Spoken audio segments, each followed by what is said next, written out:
A light magnitude 3.3 earthquake hit 35 kilometers, 22 miles, away from Kardjali, Oblast Kardjali, Bulgaria, in the evening of Monday, August 11, 2025 at 9:33 p.m. local time, GMT+3.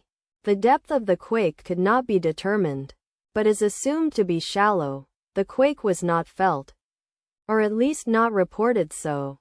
First to report, SSS after 16 minutes. The earthquake occurred 51 weeks after a magnitude 3.4 earthquake had hit on Sunday, August 18, 2024, at 8:18 p.m. local time. Europe, Sofia GMT+3. In 86 kilometers, 53 miles, distance to the northwest. Data source from Volcano Discovery. Did you feel it?